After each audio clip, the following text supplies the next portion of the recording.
Johnson from Months in Music, and welcome to a crash course on bass guitar.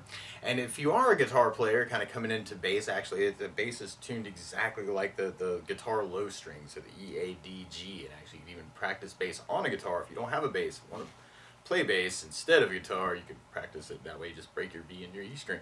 But we're going to kind of start by talking about all those things that you kind of need to know as kind of a beginner bass player and kind of experimenting with some things. And we're going to start off with all the parts of the electric bass. Actually got kind of the big part of it, which is the body. Then we have the neck that kind of runs this way. We got our head. We got some tuners up here at the top, and that little white piece where the strings go over is called the nut. Then we have these silver lines that kind of go up the instrument, those are called frets, and each one's got a number. So we got first fret, second fret, third fret, fourth fret, fifth fret. But then you've got some dots to kind of help you find your way around, kind of third fret, fifth fret, seventh fret, ninth fret dot, and then the double dot is the 12th fret. And he's pretty important, and we'll come back to why in just a moment. But then this whole chrome piece down at the bottom is called the bridge, and the little pieces that the string actually go over are called the saddles. Saddles that go on the horses that ride across the bridge. And then we have this white piece here, actually on this particular one. It's kind of a pick guard, or to guard against the, or to hide the electronics. And then we have the electronics, which we have the pickup, which is where the strings get picked up by cool little magnets. And then we have the volume knob and the tone knob, which will kind of make you brighter or darker. And then where you plug it in is called the jack. Then we have the sides, the back, the strap button, and then we have the peg or the strap button on the other side. And then we have our strings, which normally you would number the strings from the first string, or the string closest to the ground, to the thickest one. So kind of the G and the D, and then the A and the E is kind of what we have. Although a lot of times on bass we're really working with the E and the A strings. So I'm sure there are people out there who think of the E as the first string and the A as the second string, so that might be slightly confusing. But the main thing is to know the name of the string. So, well, what you could do, and there's a couple ways you could do this. You could do pick stuff with the bass, or you could use your fingers. I'm kind of using fingers, but you could definitely take all these things and kind of work them as the pick. And actually, you could even take your index finger, for instance, and use them as a pick, which can be kind of a cool thing too. So you may want to start out just playing the string and calling out the name. So you can start with the G and go G, and then we'd have the D, and then we have an A, and then we have an E. So that might be kind of a cool thing to do, just to kind of get used to that. G, D, A, E, E, A, D, G, just so you know those backwards and forwards. E, A, D, G, G, D, A, E. Now there's lots of rhythm things that we could do too, kind of practicing through the strings. Randomly, you could use your fingers, and actually, well, one really cool way to kind of work a two-note idea, for instance, would be doing index finger to middle finger, actually. So you could even take the index finger and then kind of play the index and then the middle finger on the G string. You might want to do that a lot just to kind of get used to that. Now you could use any fingers though, so you could do index to ring finger, you could do index to middle, you could do middle to ring, just to kind of see what that feels like. It's almost Billy Sheehan moment. Actually, you may want to kind of play around with all the fingers that you have, man. Or you could even take your thumb and kind of try doing kind of down ups with the thumb, which can be kind of a cool way to kind of work it more like a working into slap bass kind of an idea later on. So you may want to kind of experiment with that, or you could get a pick and go down ups, which can be kind of cool too. Now, randomly, what can be kind of cool too with that is if you're tapping your foot to the beat and you're playing two notes on a string, that's something in music called an eighth note. Kind of that 1, 2, down, up, down, up, down, up. So you might want to kind of take as an exercise to kind of focus on the right hand, kind of an idea of playing two notes on a string. And you can do that with the pick or with the fingers, just to kind of play around with that. So that might be a cool way to kind of internalize some eighth notes.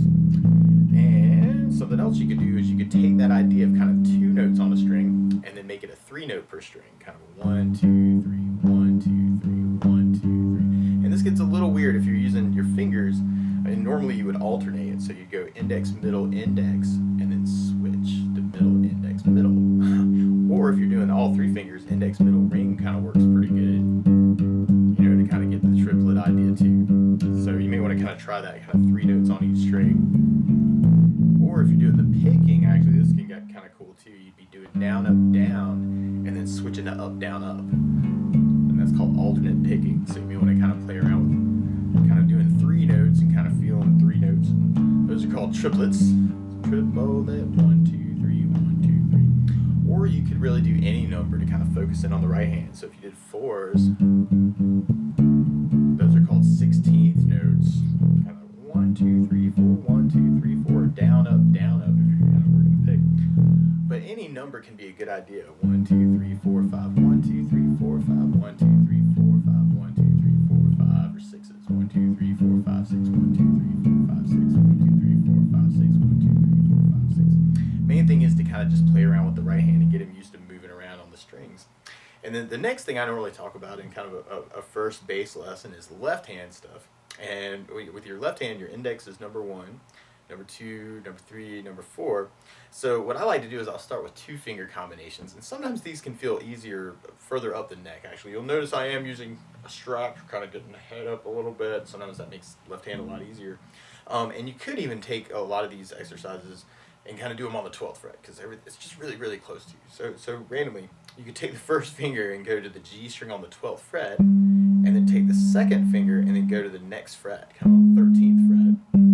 But I'm really kind of just thinking first finger to second finger is kind of an idea. It kind of becomes almost a Jaws idea. And you can really take that combination and do it anywhere, kind of that 1 and 2, 1, 2, 1, 2. And there are a lot of different 2-finger combinations. Actually, you could do 1 and 2. You could do 1 and 3, kind of using third finger, first finger to fourth finger, or you could do 2 to 4, or you could do 3 to 4, and kind of experiment with kind of different combinations. So that might be kind of a cool thing. And one thing I like to do is I'll kind of move around, take a combination, and kind of find some ways to move it. So one way that I like to do it is kind of 1 on each string. I call that climbing. And you can even kind of weave up the neck that way. And this can be kind of cool, even kind of moving by fret. And then kind of climbing, kind of getting used to how far is the next fret on the bass, because they're all slightly different distances. So it can be kind of weird. And you want to try and get right behind the fret, kind of right behind the line that is the fret when you're kind of working that. But the main thing is experiment with the left hand. Now there are also some technical things you could do to kind of mix that up too. One thing would be practicing hammer-on. So if you went back to that 12th fret on the G and kind of played the first finger note and then put the second finger down, that's called a hammer-on. So now I'm kind of getting the sound without using the right hand. So you may want to kind of take that hammer-on idea and then kind of just run with that. Or you could reverse that idea and kind of do the second finger first and then let it fall off the string towards the floor to get a pull-off sound. Kind of 2, 1, kind of pull-off sound. I'm kind of reversing the pattern. So that might be kind of a cool thing to kind of practice around with too, working pull-offs. Or you could do slides where you kind of play one note and then slide to another note. And that could be a cool thing to kind of play around with too. Kind of just leaving a little bit of pressure on the string to kind of slide to a different note. And with these, I wouldn't worry about what notes you're playing. We're going to talk a lot about that in just a moment. But you may want to just find a combination you like, and then just maybe find some patterns. You know, hey man, I like doing it here, then going up a whole step or something. You know, just kind of finding something that feels good to you as an exercise without having to worry about what notes you're playing. Main thing is like find some things for the left hand to do. And then the next thing normally I'll talk about with a beginner bass student is kind of following some notes on the bass. And so this all relates to something called a chromatic scale, which we'll talk in depth about in a moment. But a really common progression, actually, I'm thinking of Last Kiss randomly by kind of redid by Pearl Jam, is notes in the key of G major. And so the chord progression actually through that particular song goes from G to an E minor chord to a C to a D chord. Actually, that's kind of what the guitar player is playing. And so a lot of times on bass, you play what's called the root of the chord. And so if the guitar player is playing a G chord, you want to be playing a G note. So a G note we could find on the bass on the low E on the 3rd fret. It's kind of a G. And then when the guitar player goes to the E minor chord, then we play an open E. So you could play just the open low E string. And then when the guitar player goes to a C chord, we could play a C note. So we could play the 3rd fret on the A string. It's kind of a C note. And then when the guitar player goes to the D chord, then we can play a D note. And I like doing this 5th fret on the A string, because that way you've got more control over that note. Although you can play this open D, actually it's exactly the same note. It's kind of 5th fret on the A is the same note as open D. So if we follow that chord pattern, you have 3rd on the low E, 2, 3, 4, open E, 2, 3, 4, 3rd fret on the A, 5th fret on the A. So that'd be kind of following that oh where can E minor my baby be C? The Lord took her a D away from me. So I'm kind of following 4 beats on 2, 3, 4, 4 foot taps, kind of on each of those notes. Now there's lots of room to add in other things in those 4 beats actually, but that's normally what your job is on beat 1, is to be playing the root of whatever chord's going on. Although each of those chords actually has some other notes that are fair game. And one of the most popular notes that I love adding to bass lines, instead of playing just the G note, you could add in something called the 5th. And this is kind of a power chord shape, if you're familiar with guitar shapes, where you could play 3rd fret on the low E string, and then take the 3rd or the 4th finger to go to the A string 5th fret, and that's what's called a 5th above the G note. Actually, if G was number 1 on your fingers, G, A, B, C, D, a D note is the 5th. So that shape never changes actually on the bass, kind of that G, D, and it kind of almost turns into a country feel if you kind of do them back and forth like that. But that's a fair game note, because actually any chord, normally chords are happy or sad, major or minor, but each of those actually always has the 5th, unless we see something weird like a diminished or an augmented chord. 9 times out of 10, you're safe on the 5th. So we could have the G, and the 5th of the G is that 5th fret on the A. And then on the E, for the open E, you could go to 2nd fret on the A, which is a B note. It's kind of the 5th for that. Actually, this is the same shape we just did, but for the open string. That's what it looks weird. And then for the C, then we'd have the 3rd fret on the A, but then we could go to 5th on the D for a 5th, which is the G note. And then for the D, we could use that same shape. So going from 5th fret on the A to 7th fret on the D. It's kind of another 5th, so that's a D to A note. So your 5th is normally fair game, and there's lots of different ways to work this actually. If you were doing traditional country, you do kind of 2 beats on each of those, kind of root, 5th, root, 5th, root, 5th, root, 5th, root, 5th, C, root, 5th, D, root, 5th, and that would be kind of your main thing actually. There's definitely some James Brown that can work with that feel too. So you may want to kind of play around with that. Or a lot of times I like to swing it. So I'll kind of do kind of the G to D, which is a little weird, kind of like 1, if I'm counting foot taps, right?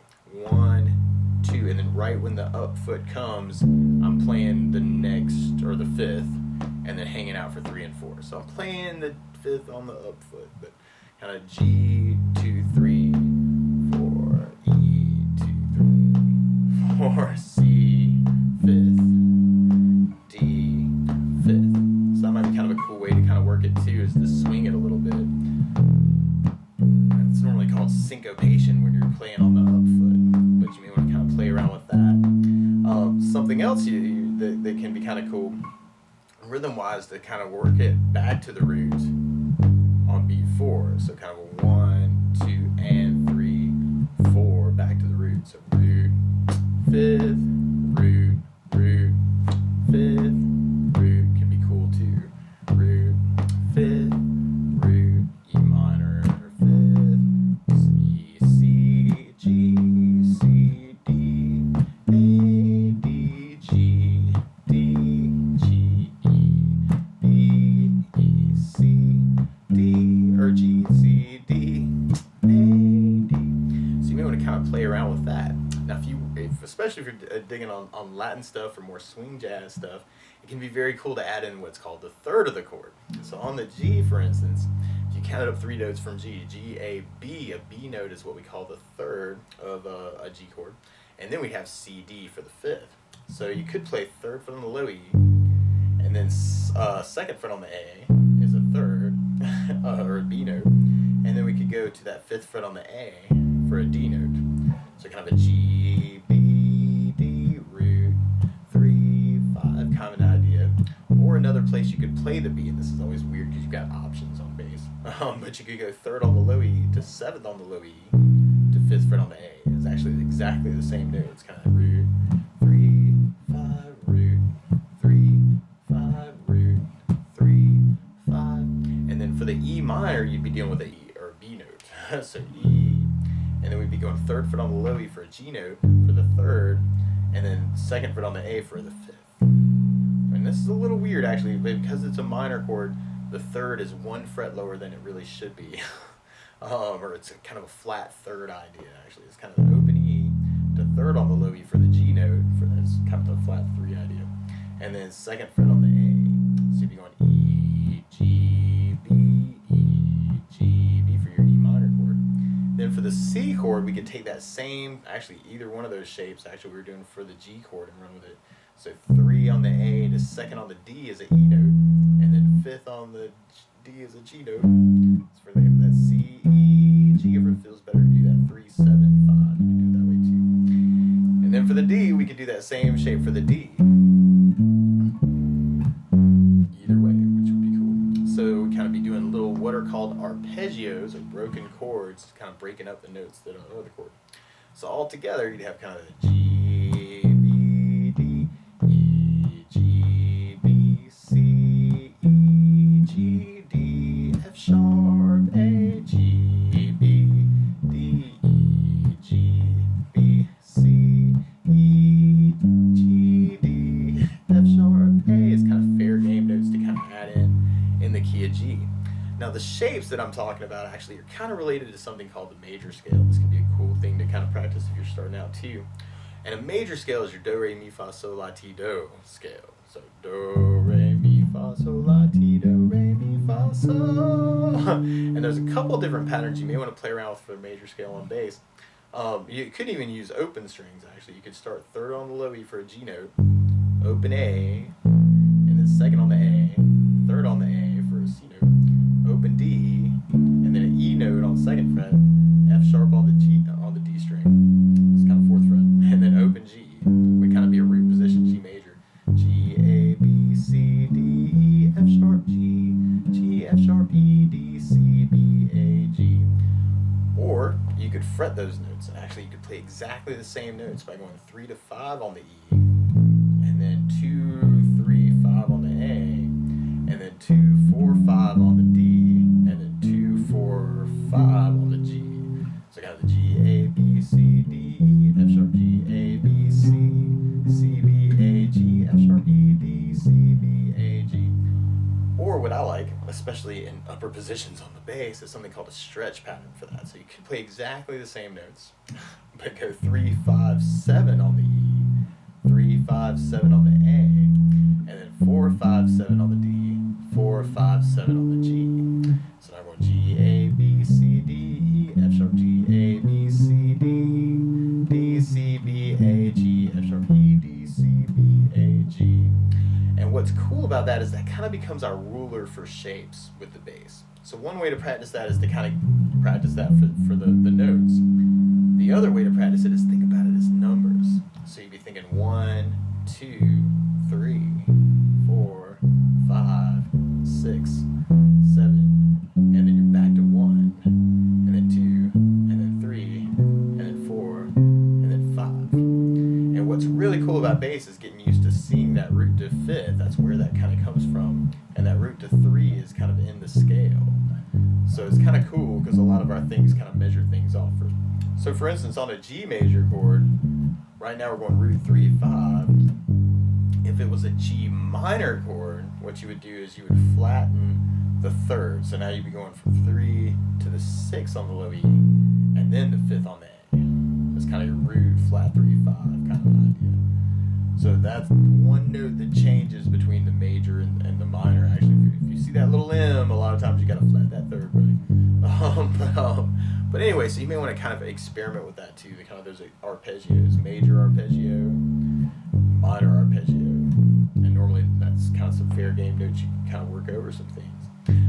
Now, all these notes that we're talking about, they relate to something called chromatic scale, which especially on bass is extremely important. What chromatic scale is where you play every single note and not leave anybody out.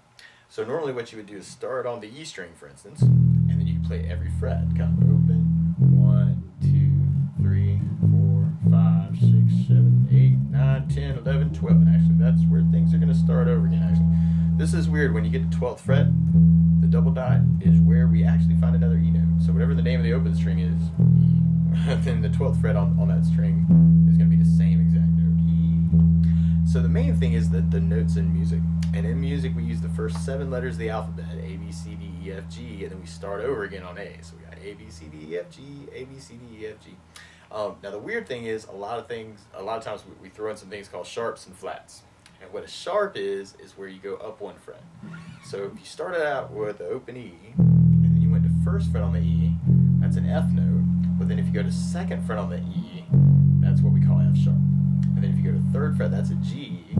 But then 4th fret's a G sharp. And then 5th fret's an A. And then we have an A sharp on 6th fret. And then we get to a magic note. On 7th fret, we have a B note. And B's magically go to C. That's actually where the white keys are together on a piano. Is kind of that B to C, 7 to 8 on the low E. And then we have 9th fret for a C sharp. And then 10th fret for a D. And then 11th fret for a D sharp. And then we'd be back to the E on the 12th fret. So that can be a really good thing to practice. Kind of E, F, F sharp, G, G sharp, A sharp, B, C, C sharp, D, D sharp, E. Even making yourself call those out just to get used to where those notes are. Everything will relate to those. And then from there, then you can work it backwards, because sometimes in music we use some things called flats. And what a flat is where you go the other way. So if E is on 12th fret and you go back to 11th fret, we could call that E flat. And then if you go down to 10th fret, that's a D. 9th fret's a D flat. 8th fret's a C. 7th fret's a B. But then we got 6th fret's a B flat. And then A is 5th fret. And then 4th fret's A flat. And then 3rd fret's G. And then 2nd fret's G flat. And then F is on 1st fret. And then you're back to the open E.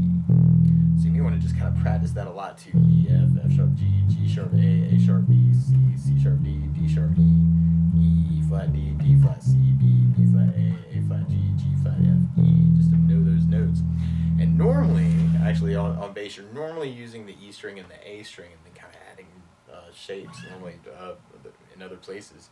So you may want to take the A string, for instance, and do the same thing, kind of A sharp, B, C, C sharp, D, D sharp, E, F, F sharp, G, G sharp, A, and then A flat, G, G flat, F, E flat, D, D flat, C, B flat, A. So kind of going up the string can be a cool idea.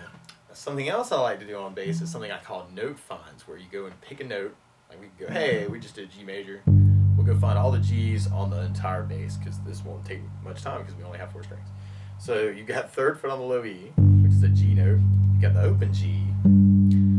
You also have a G on the 5th fret on the D string. And then we've got a G note that's on the A string on the 10th fret. And then we're back to the 12th fret on the G string. And then from there we'd have 15 on the low E. And then 17 on the D. And then I don't quite have enough to work from there. So that can be cool too, is to kind of get used to what shapes too one G note to the next G note looks like. And that's called an octave shape, because it deals with 8, right? G, A, B, C, D, E, F, G. So G is an octave. So you could kind of play that 3rd fret to the D string on the 5th, just to get used to seeing that shape. It looks a lot like the 5th, but you're off by 1 string. So now it's very disco, right? But you may want to kind of experiment with that too, kind of playing with the octave shape just to see it. And you actually have that same shape from the A string 10 to the 12th fret on the G. Actually, it's exactly the same shape from that G note to the other G note. The weird one really is kind of the 5th fret on the D to the A string on the 10. That's a weird shape because you're skipping over 1, 2, 3, 4 frets. It's really a unison. They're really exactly the same G note. But the cool thing is, if you're looking for another note, like for instance, if we were looking for an A note, you could take those same shapes and then kind of work the A the same distance away. So it might be a really cool thing to just be able to see those notes, those octaves, just so you can find things really quick.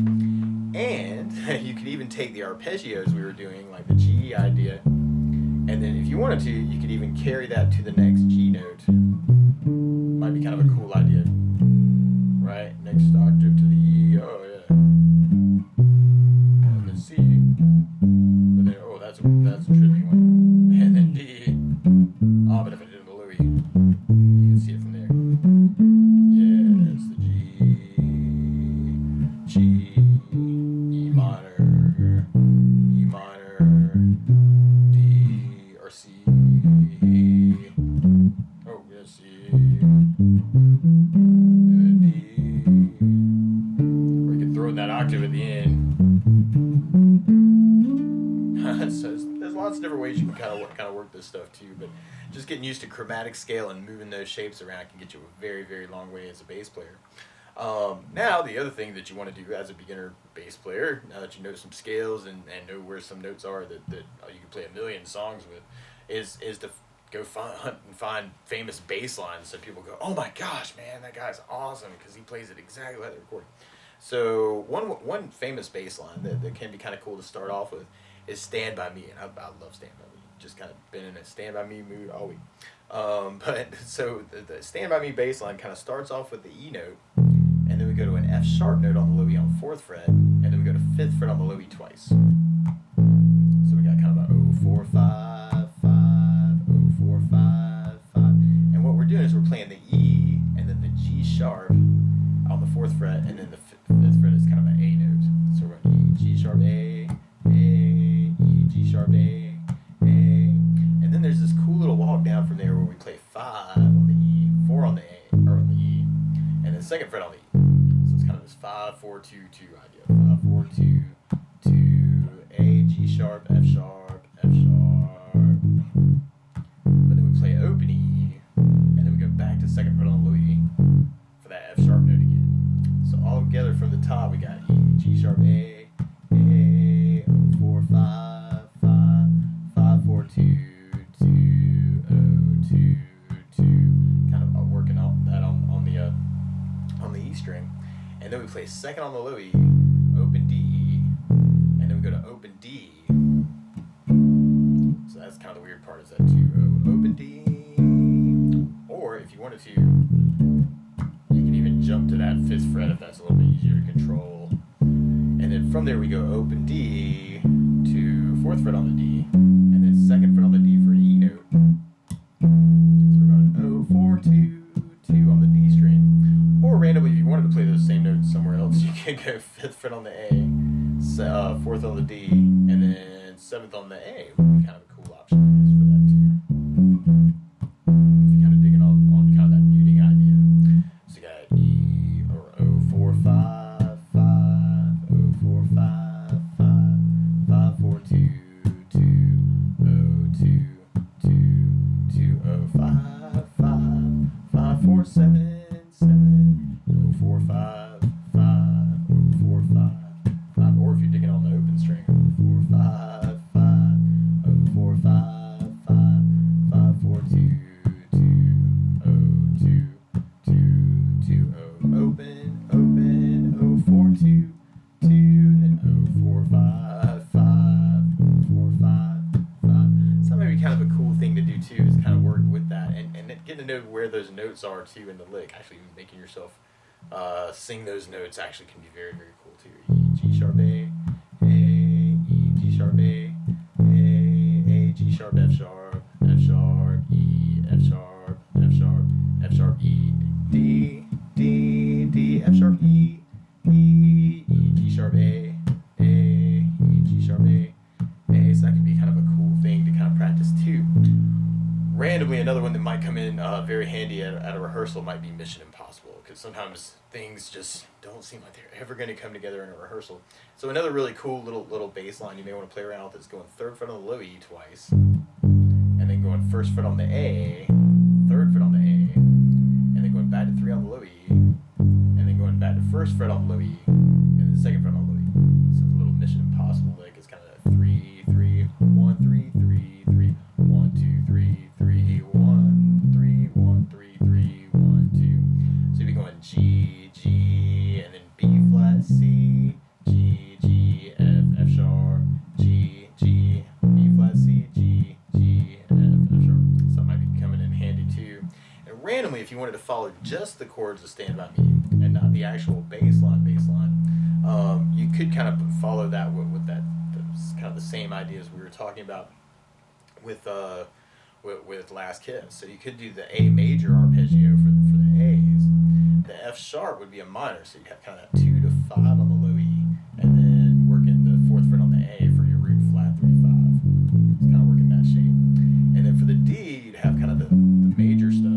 And then for the E, you could do the root 3 5, or you could do the open E, and then work 4th fret on the low E for a third, and then 2nd fret on the A for a third. So that'd be kind of cool too. That E, G sharp, B, kind of a different way.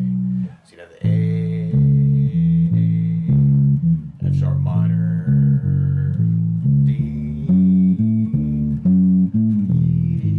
Now turned it into a Latin thing. A. When the A night has come, I feel like I gotta kind of do it twice. And the land is dark, and the moon is the only light we'll see. I was kind of digging on that. So no, I won't be afraid. No, I won't. F sharp minor, just as D long as you E stand by.